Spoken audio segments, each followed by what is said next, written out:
This story will focus on Cyn's daughter, Ciryn, Uzi's daughter, Yana, and Doll's daughter, Luna.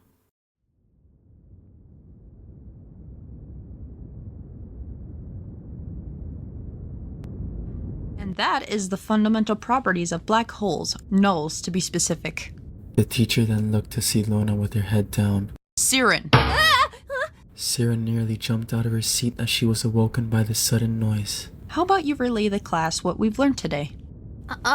Well, we learned how to use our solvers to construct matter to make living organisms out of nothing, proving that biological life can exist on our planet. Sugar. You learned that in biology. This is a history class.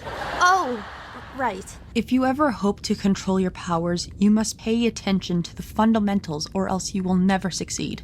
Yes, ma'am. Sorry, ma'am. The bell then rung. Luna lifted her head as she woke up. What did I miss?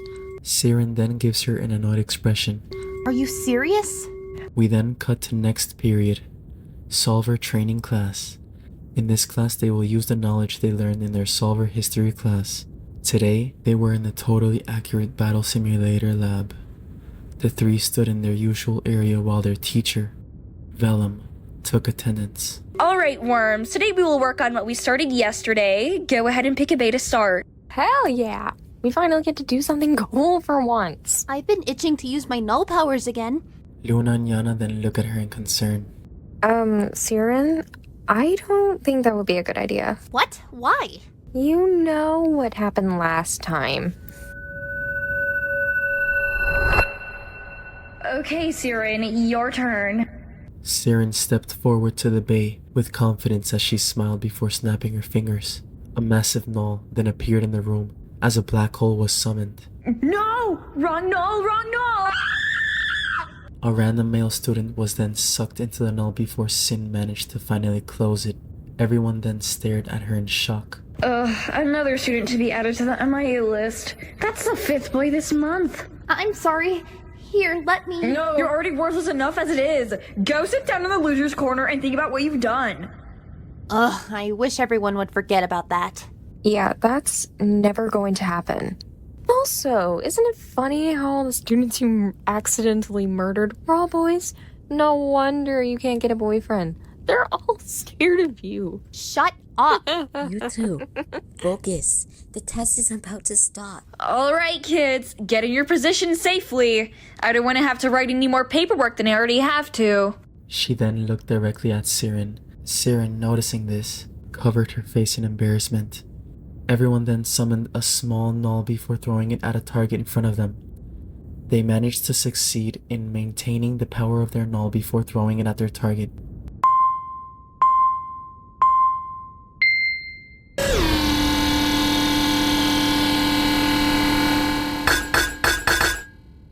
Good job, everyone. I'm impressed, especially in you, Ciryn. Usually you disappoint me, but today you actually managed not to kill someone. Thank God. Anyway, you all passed. Go ahead and mess around in the other battle simulators, but make sure to stay with your partners. Let's go! I've been meaning to test out this new and improved railgun I stole from Mom. Won't she be mad that you took that? She wouldn't mind. Plus, I'm just borrowing it. Right. Didn't you literally just say that you stole it? I've been wanting to test out my new katana my mom made for me. Oh yeah, can we see it? Yana then pulls the sword out of its sheath to reveal a beautiful samurai sword with yellow lightning engraved in it. Whoa! I named it Dai, which is Japanese for thunder. Thunder? Just like... No! Don't say it! We then cut to them in one of the battle simulators. Okay, girls, are you ready to kick some ass? Yeah! Let's show out! They both then look at Yana, who just gave them a thumbs up. The space then changed into a shadow garden as several dark ninja figures appeared. Some of them carried samurai swords while others were unarmed. Luna then smiled as she summoned a pickaxe. Ciryn then smiled as she summoned a scythe. Yana smoothly pulls her sword out of its sheath as lightning and thunder strike all around her. The ninjas then opened their eyes before springing up and sprinting at them. Yana made the first move as she warped forward and immediately cut one of the ninjas' head off with a clap of thunder before it could react. Luna then jumped in front of her before blocking an attack to her left with her solver. She then flipped her pickaxe before uppercutting two ninjas into the air at the same time. She then pulled out her railgun and smiled as she obliterated them into nothingness. Ciryn then ran past her and did some fancy spins with her scythe before letting it slam into the ground. Three ninjas then focused their attention on her. Ciryn then gave them a big fat smile as she extended her scythe, making it even sharper. The first ninja then summons a sword before sprinting at her while the other two were throwing kunaives and daggers at her. Ciryn smiled as she dodged the first two projectiles before grabbing one and throwing it at the ninja's head, making it explode. She then proceeded to block and counter as the first ninja swung its sword at her aggressively. She turned herself into a swarm of bats as she charged at the other ninja. Batman bitch. The ninja's eyes widened in fear as Ciryn appeared before it with a horrifying bloodthirsty smile. She then sliced its head off, making it fly into the air. As she licked the little blood droplets that were dripping from it, she then licked her lips before quickly turning around and cutting the last ninja's legs off. Then she slowly approached it before putting her hand in front of its face and making its head explode.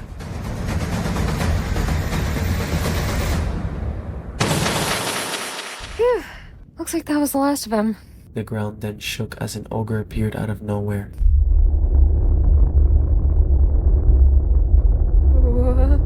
What is that doing here? Yana, did you tell the computer to summon that thing? This wouldn't be a real battle without a final boss. True. Alright, girls. Let's take this one down together. The ogre then roared before swinging its hammer at them. They all dodged at the same time before Ciryn took the charge and summoned a massive hammer of her own. She then jumped in the air and shouted, Bill! The ogre then stumbled back as it was rocked off balance. Luna then knocked it down with her solver before cutting its right eye. The ogre roared in pain before slamming the ground with its hammer, sending the girl sliding back. Yana then took the charge as she warped forward. Blood splattered everywhere as all the beast's limbs were cut off. Another chance! Luna then sprinted towards it before charging up a powerful uppercut and knocking its head back. Ciryn then picked up its massive hammer with one hand before hitting the beast's side, making it fall to the ground. Ciryn stands on top of it, giving it a devious smile, and slams the hammer down on its head, making brain matter and flesh fly everywhere.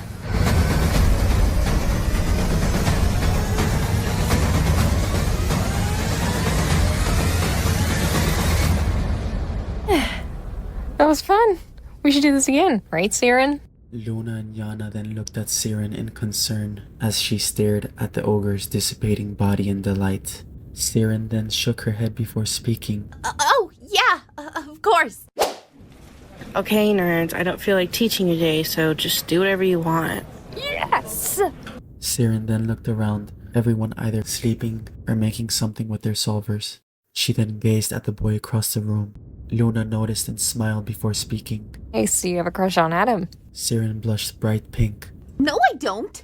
Are you sure? Because every time he speaks, you always blush and get shy like crazy. Well, can you blame me? Adam is the cutest boy in our class. His luscious hair, beautiful eyes, and warm smile just makes me melt. Yeah, you totally have a crush on him. Oh, look! He's waving at you. No, he's not. Oh, shoot, he is. What do I do? Well, go talk to him, obviously. But what if I do something bad? Well, then that's your fault. Ciryn locked in, got up, and fixed her hair before slowly approaching Adam. Hi, Adam. Hey, Ciryn, how are you? Better now that you're here. What? I'm fine. Oh, that's good. Here, do you want to sit with me today? Ciryn froze. She's never been asked to be close to a boy. She was so nervous that she forgot how to speak. The most embarrassing thing just happened, as she responded on instinct. Sheepish nod. Good. Here.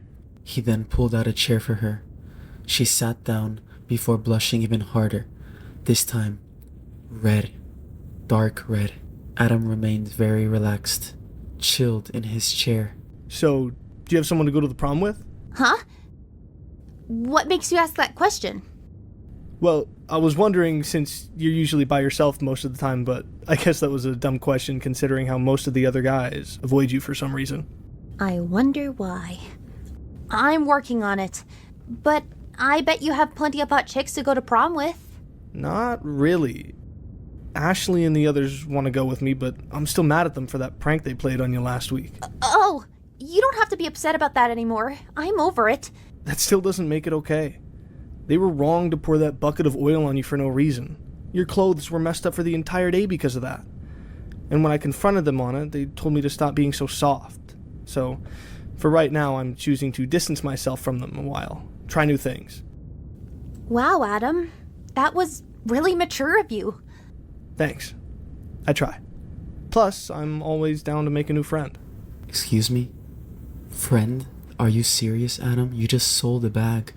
Ciryn was gonna ask Adam if he wanted to hang out, but as soon as she was going to say something... Alright, that's the bell. Have a nice day or whatever.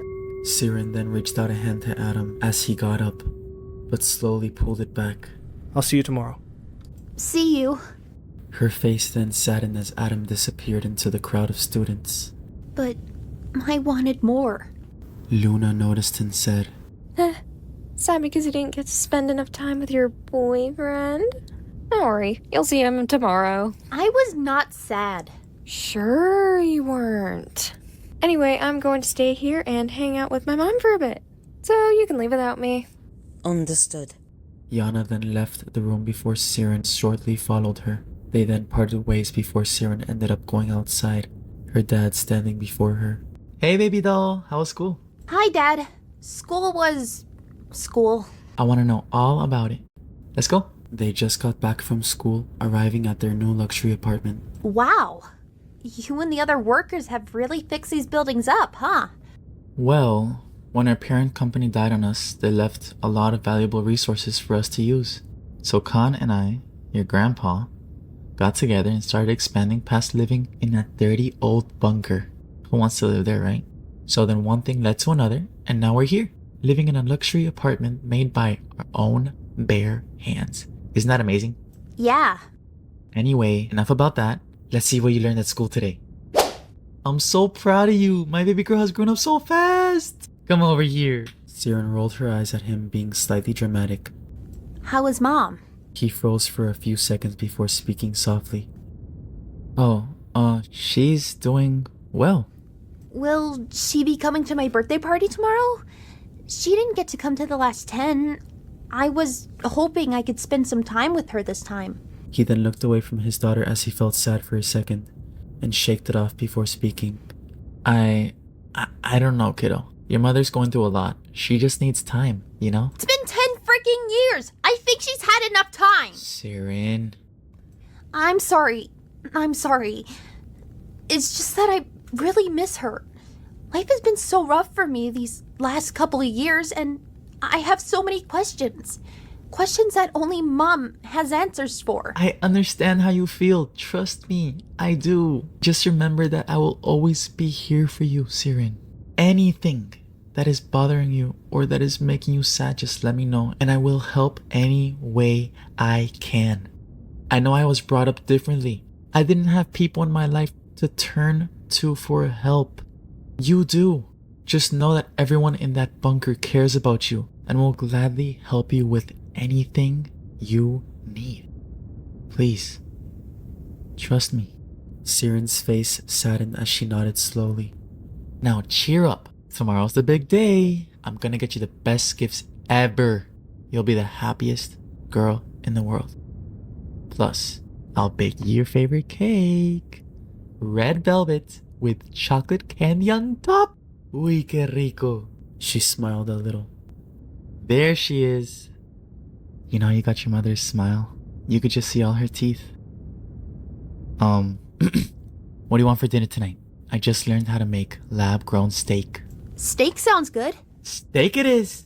He then sprung into the kitchen and grabbed the steak out of the freezer. He flicked some frozen blood from the steak at Ciryn and said, Ciryn, let's go. The steak isn't cooking itself. Oh, Dad. You're trying to cheer me up by bringing our old tradition of cooking food together, huh? Well, I don't mind if it will take my mind off things. There we go. Now that's the daughter I know. And when the ice sets in